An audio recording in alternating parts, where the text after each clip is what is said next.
복음서를 보면 예수님께서는 적수들로부터 욕이란 욕은 종류별로 다 얻어먹습니다. 그런데 정말 희한하게도 그분이 사랑하지 않았다 라는 비난만큼은 단 한 번도 들은 적이 없습니다. 율법과 대비되는 인간의 마음을 가장 극적으로 드러내는 이 모습은 성경의 핵심, 곧 하느님 사랑과 이웃 사랑의 본질을 보여주고 있다 하겠습니다. 아직도 많은 사람들을 걸려 넘어지게 만드는 사랑과 율법의 긴장관계 속에서 믿는 이들이 깊이 주목해야 할 부분이기에 도마 위에 한번 올려보도록 하겠습니다. 오늘의 모든 말씀은 내용은 다를지라도 하나같이 마음을 터치하고 마음을 붙잡고 흔드는 내용입니다. 왜 자꾸 담을 수 없는 마음을 그릇에 담으려고 할까요? 아침 저녁으로 바뀌는 흔들리는 갈대인 마음을 왜 붙잡으려고 할까요? 왜 어리석게도 흔들리는 지진과 같은 마음 위에 영원이라는 기둥을 세우려고 할까요? 그러나 이것이 그리스도께서 세우고자 했던 신앙의 설계도입니다. 이해가 잘 되지 않습니다. 왜 이런 바보 같은 시도를 하시는지 말이죠. 하여 이 바보 같은 짓을 하는 이유를 갑자기 알고 싶어집니다. 모세는 백성들을 모아놓고 연설을 합니다. 특이한 점은 하느님께서 우리가 부를 때마다 가까이 계셔 주시는 하느님이라고 가르칩니다. 우리의 마음이 그분을 찾으면 우리 마음에 응답을 해주신다는 겁니다. 기가 막힌 출입문이 아닐 수 없습니다. 그런데 우리가 부를 때마다 가까이 계시겠다는 이 약속에 조건이 하나 붙어 있습니다. 그것은 모세를 통해서 주신 하느님의 규정과 법규들을 잘 듣고 지켜야 한다는 조건입니다. 이스라엘은 이것이 도대체 어떤 의미인지도 제대로 모르면서 규정을 지킵니다. 이렇게 그들의 종교, 곧 신앙이 싹이 틉니다.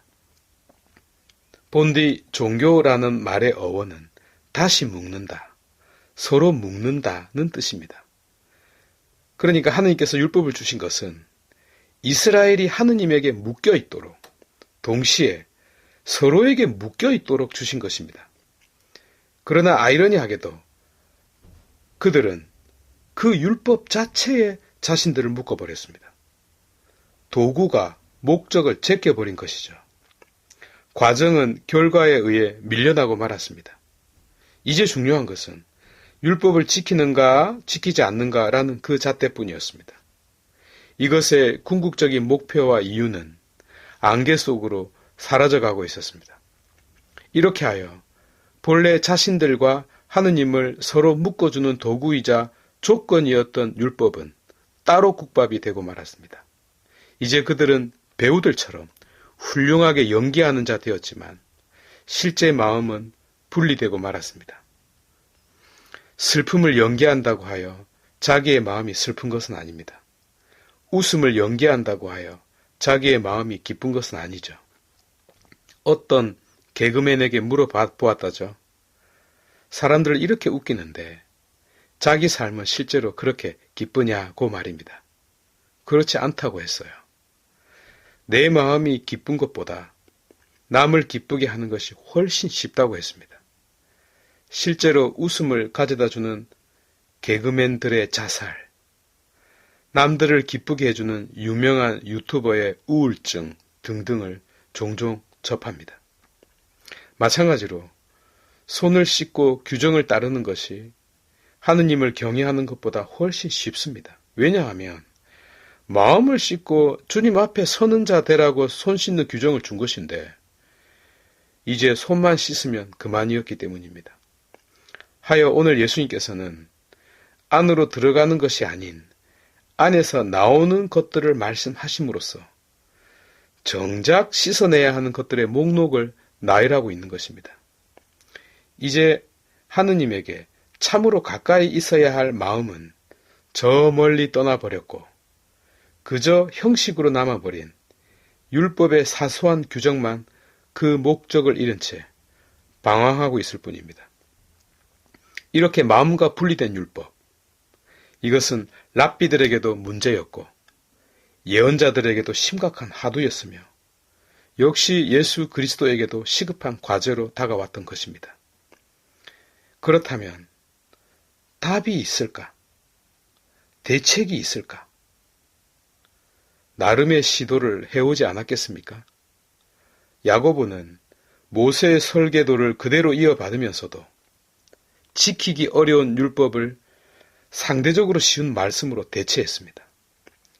이 말씀이 생명력을 불어넣도록 바꾸었던 거죠. 그러나 이 역시 시간이 흘러 또 다른 규정이 되고 맙니다. 로요올라의 이냐시오는 반대로 인간 안의 가장 깊은 곳에서 꿈틀거리는 욕망, 곧 마음속의 뜨거운 열정을 신앙의 핵심으로 삼고 거꾸로 이것을 규정해 나갔습니다. 그런데 이것은 특공대와 같은 투사들을 양성해내는 결과를 가져왔습니다. 물론 똑같은 곳에서 칼 라너는 대중화시키는 방법을 제시했죠. 마음속 깊은 갈망, 바로 그것을 사랑으로 규정하면서 어거스틴의 사랑하라, 그리고 네 마음대로 하라는 가르침과 통하게 만들었던 것이죠. 결국 율법과 인간의 마음과의 거리감은 그 무엇으로도 강제로 좁힐 수가 없다는 것을 역사를 통해서 재확인했습니다. 하여 다시금 그리스도께서 행하신 모습을 바라볼 수밖에 없는데 유심히 보니 그분은 율법이 아니라 인간을, 그것도 내면적 인간, 관계적 인간, 마음속 인간에게 집중하셨습니다. 그리고 사랑하셨습니다. 이것이 전부였고 핵심이었습니다. 그런데 문제는 이를 전할 방법도 시원찮다는 겁니다. 책으로 쓰면 사람들이 책을 안 읽고, 설교로 전하면 설교를 안 듣고, 규정으로 만들면 그 규정을 안 지키니 방법이 없습니다.